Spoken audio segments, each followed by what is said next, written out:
মিত্ৰতা 100% লাগিব ময়ো কওঁ কিন্তু মিত্ৰতা আমাৰ খুব এই কৰি দিলো ওলাই গ'লে এনেকুৱা ধৰণৰ কৰিলে বেয়া হয় সেই গতিকে খুব মই ভাবোঁ আমাৰ সভাপতি মহোদয়ৰ লগত আমাৰ গোটেইবিলাকৰ আলোচনা হ'ব আৰু সভাপতিয়ে সময়ত ক'ব কথাটো মই আজিয়ে এইবিলাক কথা আৰু বেছি ক'ব নোৱাৰিম কাৰণ সভাপতিৰ লগত আলোচনা নকৰাকৈ কোৱাটো উচিত নহয় অখিল গগৈ নিজে টাইম দিয়ে নিজে কাটি থাকে মই সেই গতিকে ছেকেণ্ড প্ৰশ্নটো উত্তৰ নিদিওঁ কিন্তু গগৈটো মই কওঁ যে এইটো আমি যিটো আমাৰ মানে বংশানুক্ৰমিকভাৱে হয় আহোমৰ যি শাসন পদ্ধতিত গগৈটো বংশানুক্ৰমিক নাছিলে এইটো কৰ্মৰ ভিত্তিত গগৈ উপাধি পায় কৰ্মৰ ভিত্তিক বৰুৱা হয় কৰ্মৰ ভিত্তিক হাজৰিকা হয় বৰা হয় সেই গতিকে আমি বিজেপি দলক উৎখাত কৰিবলৈ হ'লে গগৈ মানে এটা আহোমৰ ক্ষেত্ৰত এটা ফেমাছ নাম আছিলে গগৈ সেনাপতি মানৰ বিৰুদ্ধে যেতিয়া আক্ৰমণ হৈছিল তেতিয়া খুব যুদ্ধ এখন কৰিছিল সেই গতিকে অসমৰ সকলো কৰ্মীকেই নিজৰ নিজৰ পৰিয়ালত জন্মসূত্ৰে যি উপাধি আছে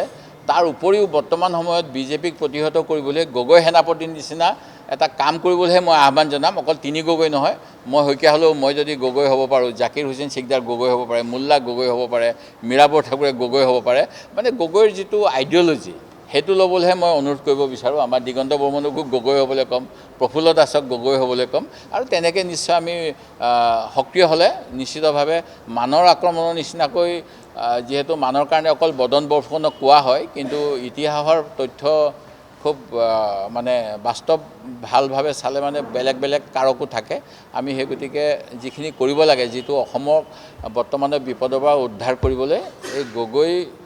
সেনাপতিৰ মানসিকতাৰে সকলোৱে যাতে কাম কৰে মই সেইটোহে মিত্ৰতা 100% লাগিব ময়ো কওঁ কিন্তু মিত্ৰতা আমাৰ খুব এই কৰি দিলো ওলাই গ'লে এনেকুৱা ধৰণৰ কৰিলে বেয়া হয় সেই গতিকে খুব মই ভাবোঁ আমাৰ সভাপতি মহোদয়ৰ লগত আমাৰ গোটেইবিলাকৰ আলোচনা হ'ব আৰু সভাপতিয়ে সময়ত ক'ব কথাটো মই আজিয়ে এইবিলাক কথা আৰু বেছি ক'ব নোৱাৰিম কাৰণ সভাপতিৰ লগত আলোচনা নকৰাকৈ কোৱাটো উচিত নহয় অখিল গগৈ নিজে টাইম দিয়ে নিজে কাটি থাকে মই সেই গতিকে ছেকেণ্ড প্ৰশ্নটো উত্তৰ নিদিওঁ কিন্তু গগৈটো মই কওঁ যে এইটো আমি যিটো আমাৰ মানে বংশানুক্ৰমিকভাৱে হয় আহোমৰ যি শাসন পদ্ধতিত গগৈটো বংশানুক্ৰমিক নাছিলে এইটো কৰ্মৰ ভিত্তিত গগৈ উপাধি পায় কৰ্মৰ ভিত্তিক বৰুৱা হয় কৰ্মৰ ভিত্তিক হাজৰিকা হয় বৰা হয় সেই গতিকে আমি বিজেপি দলক উৎখাত কৰিবলৈ হ'লে গগৈ মানে এটা আহোমৰ ক্ষেত্ৰত এটা ফেমাছ নাম আছিলে গগৈ সেনাপতি মানৰ বিৰুদ্ধে যেতিয়া আক্ৰমণ হৈছিল তেতিয়া খুব যুদ্ধ এখন কৰিছিল সেই গতিকে অসমৰ সকলো কৰ্মীকেই নিজৰ নিজৰ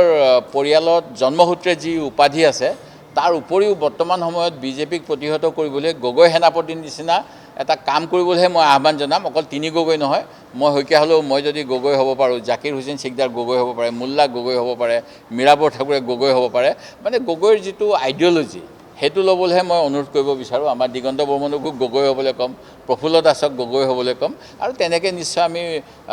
সক্ৰিয় হ'লে নিশ্চিতভাৱে মানৰ আক্ৰমণৰ নিচিনাকৈ